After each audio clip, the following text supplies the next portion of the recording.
Hello everyone. In this video, we are going to see how we can use secure copy command in Kali Linux to copy files from server to client machine.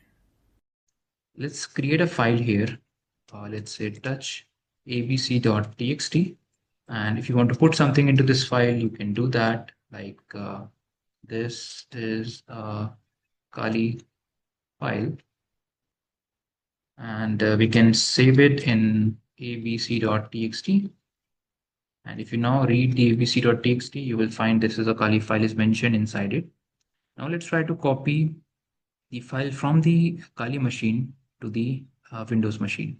So again, we are going to use the secure copy, but this time we are going to reverse the process. I'm going to provide the source file name first, and then the destination location where I want to paste it. So first of all, I'm trying to get my file from this location.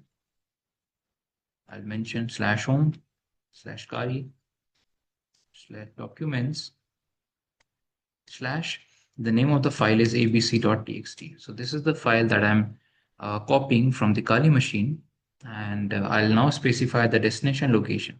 So I told you that if you want to specify your current directory, you can do that with the help of a dot.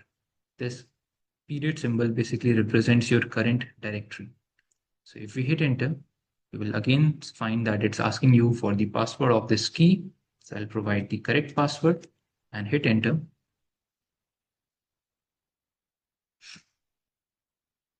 So you will find that the file has been successfully copied here, and if you dir, you will have another file abc.txt. If you check the desktop, you will find another file with the name as abc.txt, and the same line will be mentioned there.